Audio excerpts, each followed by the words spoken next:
Welcome back after the break. Basit صاحب, آپ جو انالیسس کرتے ہیں امریکہ اور بھارت کے تعلقات پر, اس سے بھارتی حلقوں میں تو کافی تشویش پائی جاتی ہے, کافی پریشان کر دیتے ہیں آپ انہیں.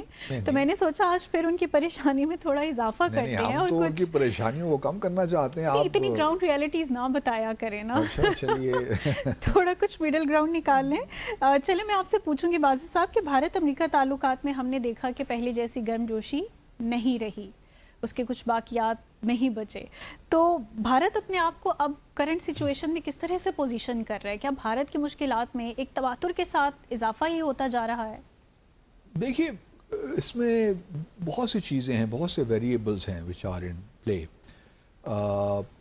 پہلے تو میں امبیسڈر سرجیو گور جو ہیں دہلی میں امریکہ کے سفیر, وہ بہت کوشش کر رہے ہیں کہ ٹریڈ ڈیل ہو جائے, ٹریڈ ایگریمنٹ فوری طور پہ ہو جائے تاکہ معاملات آگے چلیں. کچھ جو بے اعتمادی کی فضا بنی 7 مئی کے بعد, پاکستان بھارت کی جو کانفلکٹ ہوا اور پاکستان جس طرح قریب ہوا, کم از کم وہ دنیا ختم کی جائیں. اور ابھی کل پرسوں ہی تو جو ہے پریزیڈنٹ ٹرمپ نے ہیل ہول کہہ دیا بھارت کو. تو اس سے اور ایک جو پبلک اوپینین ہے بھارت میں, اس میں کافی ایک بے چینی اور غصہ سا بھی ہے. رہی صحیح امیدیں بھی دم توڑ گئیں. لیکن یہ ضرور ہے کہ کولڈ وار کے ختم ہونے کے بعد اور سوویت یونین کے کلیپس ہونے کے بعد, اور خاص طور پہ اگر آپ 20s میں دیکھیے 2001 سے 9/11 کے خاص طور بعد, تو بھارت نے جو اپنا رخ کیا نا, وہ کیا ویسٹرن دنیا کی جانب. پورے ملک کے اندر بھی 90s میں ہی نرسمہا راؤ اور منموہن سنگھ کے اکنامک ریفارمز آئے. انہوں نے پورا جو ایک سوشلسٹ فریم ورک تھا اکانومی کو, اس کو تبدیل کیا, اور بڑے مطلب ایک آپ کہہ سکتی ہیں کہ اکانومی کو ایک نیا رخ دیا. اور ان کا خیال یہی تھا کہ ہم جو ہے, اور خاص طور پہ 9/11 کے بعد اور سوویت یونین کلیپس کے بعد, کہ ہم نے اگر اپنی اکانومی کو ٹھیک کرنا ہے, اتنی بڑی ہماری آبادی ہے, اس کو اگر ہم نے اکنامکلی ڈیولپ کرنا ہے, تو پھر ہمارے لیے ضروری ہے کہ ہم مغربی دنیا کے ساتھ اپنے تعلقات کو بہتر سے بہتر کریں, اور خاص طور پہ امریکہ کے ساتھ.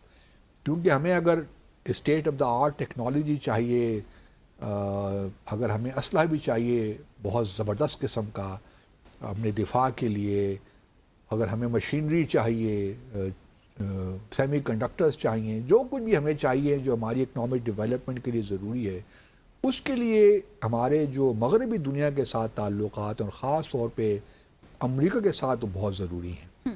اسی وجہ سے انہوں نے امریکہ کے طرف اپنا رجحان رکھا. رشیا چونکہ سوویت یونین نہیں رہا تھا, لیکن رشیا پہ ابھی بھی ان کی ڈپینڈنس تھی ڈیفنس کے معاملے میں, کیونکہ اس وقت بھی ان کی جو ڈیفنس انوینٹری تقریباً 70% آپ کہہ سکتے ہیں کہ رشین بیس تھی, رشیا بیس تھی. لیکن انہوں نے آہستہ آہستہ ڈائیورسیفائی کرنے کی کوشش کی, اور پھر وہ نیوکلیئر ڈیل بھی ہوئی 2005-2008 کی, اور بھارت کہاں سے کہاں پہنچ گیا, اسٹریٹجک تعلقات شروع ہو گئے بھارت کے امریکہ کے ساتھ. تو یہ ایک بڑی زبردست موو تھی. ان کو پتہ تھا کہ رشیا ڈیفنس کی حد تک تو ٹھیک ہے, لیکن ہماری اکنامک ڈیولپمنٹ میں ویسٹرن دنیا ہی ہمارے لیے بہتر آپشن ہے. کیونکہ چین کے ساتھ ان کے تعلقات ہیں, چونکہ بے اعتمادی ہے, وہ حالات نہیں ہیں, تو لے دے کے ویسٹرن دنیا ہی بنتی تھی. اب یہ ضرور ہے کہ امریکہ پہ بہت زیادہ انحصار تھا. اس سارے کانٹیکسٹ میں یورپین یونین یا یورپ کو تھوڑا سا بھارت نے پس پش ڈال دیا. صحیح. اب جب سے ٹرمپ صاحب آئے ہیں وائٹ ہاؤس میں, تو تھوڑا بہت ری وزٹ میرے خیال میں کیا ہے ساؤتھ بلاک نے, یا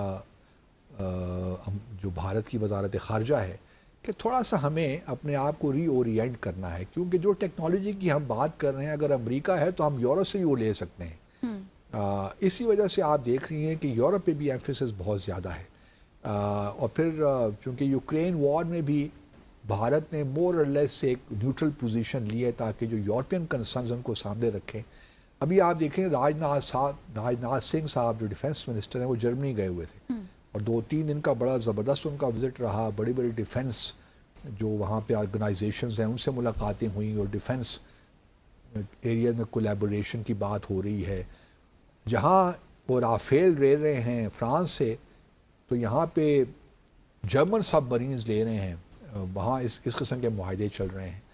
تو اب سارا فوکس جو ہے نا تھوڑا امریکہ سے ہٹ کر یورپ کی جانب بھی آ رہا ہے, اور یورپ کو بھی ضرورت ہے بھارت جیسی بڑی مارکیٹ کی, کیونکہ وہ بھی تو اس وقت بڑے مشکل میں ہے نا. اکانومیز اگر آپ دیکھیے تو چائنا نے تو ہر طرف چھا گیا ہے, تو چائنا کی جو ایکسپورٹ اورینٹڈ گروتھ ہے تھوڑا بہت, اور جرمنی کا بھی یہ حال ہے. جرمنی کی بھی ساری اپنی پاپولیشن تو ٹھیک ہے 70-80 ملین کے قریب لوگ ہیں, لیکن اگر آپ جرمنی کا پیٹرن دیکھیے تو سارا ان کی جو ایکسپورٹ لیڈ گروتھ ہے, تو ان کی ایکسپورٹس میں کافی, بلکہ ابھی اس سارے معاملے نے جنگ جو یو ایس امریکہ جنگ امریکہ ایران جنگ ہو رہی ہے, اس میں ابھی لفتھانسا نے 20,000 فلائٹس اپنی کینسل کی ہیں اگلے آنے والے مہینوں میں, کیونکہ ان کے خیال میں یہ وائبل ہی نہیں ہے کمرشلی. تو اس وقت بھارت کا جو میرے خیال میں تھوڑا سا ری اورینٹ انہوں نے کیا, اور یورپ پہ آپ دیکھیں گے آنے والے مہینوں میں یورپ پہ زیادہ ایمفیسس ہوگا اگلے آنے والے مہینوں میں. اس کے علاوہ ابھی تک جو ایک ہے تو صحیح, کیونکہ اس میں بھی کوئی شک نہیں ہے کہ امریکہ ایک سپر پاور تو ہے, کوششیں ابھی بھی جاری ہیں کہ کسی طریقے سے جو ایک سرد مہری ہے وہ نہ رہے, اور ٹرمپ کے ساتھ بھی تعلقات ٹھیک رہیں. اسی لیے ابھی گزشتہ دنوں ایک اور کوشش کی بھارت کی حکومت نے کہ RSS جو کہ بڑی بدنام زمانہ ہے, ان کا ڈیلیگیشن ایک بھجوا دیا امریکہ. وہاں پہ ہڈسن انسٹیٹیوٹ ہے, اس کی انویٹیشن پہ وہ چلے گئے RSS. اچھا RSS کا ریکارڈ تو اتنا اچھا نہیں ہے نا, دنیا بھر میں اس کو تنقید کرتے ہیں. تو وہاں رام مادیو صاحب ہیں جو کہ ان کی ایگزیکٹو کمیٹی کے ممبر بھی ہیں, کہ اس زمانے میں یہ جنرل سیکرٹری بھی ہوتے تھے. جب میں نیو دہلی میں تھا تو یہ جنرل سیکرٹری تھے رام مادیو صاحب. تو میں ان کے پاس ملاقات کرنے بھی چلا گیا, لیکن مجھے ملاقات میں مزہ نہیں آیا کوئی اتنا. وہ کیوں؟ یہ بہت زیادہ تعصب رکھتے ہیں نا, RSS کے ہیں, تو اس لیے میں ان کو بلیم بھی نہیں کر سکتا. لیکن اس وقت یہ BJP کے جنرل سیکرٹری تھے, اب دوبارہ ان کو RSS سے بھجوا دیا گیا ہے. اور یہ ایک زمانے میں 2024 میں میرے خیال میں ان کے پاس جو مقبوضہ جموں اور کشمیر میں, اس کا بھی چارج ان کے پاس تھا مقبوضہ جموں اور کشمیر میں. تو یہ خاص انٹرسٹ لیتے ہیں مقبوضہ کشمیر پالیٹکس میں, اور وہاں پہ بھی جوڑ توڑ کرتے ہیں کہ BJP کو زیادہ سے زیادہ نشستیں ملیں. اچھا, وہ جب ہڈسن انسٹیٹیوٹ میں بیٹھے ہوئے تھے نا, تو ان سے انہوں نے یہ کوشش کی بتانے کی کہ ہم تو امریکہ کے ساتھ بہت اچھا کرنا چاہتے ہیں, ہم تو ہر بات مان رہے ہیں. بلکہ انہوں نے یہاں تک کہا کہ India agreed to stop buying oil from Iran, we agreed to stop buying oil from Russia despite so much criticism from our opposition. India agreed to a 50% tariff without saying too much. So where exactly is India not doing enough to work with America? So desperate. یہ انہوں نے tweet کیا کہ مطلب ہم تو امریکہ کی ہر بات مان رہے ہیں, لیکن آپ ہماری پھر بھی ہمیں یہاں پاکستان کو آپ نے زیادہ اہمیت دے رہی ہیں. پھر انہوں نے معافی مانگی جب ان کو احساس ہوا کہ انہوں نے تو جو حکومت کی پالیسی ہے وہ تو یہ نہیں ہے, وہ تو اس طرح نہیں کہتے نا, وہ ڈائریکٹلی ایسا کنفیشن نہیں آ سکتا. پھر ایک اور ٹویٹ کیا انہوں نے, what I said was wrong.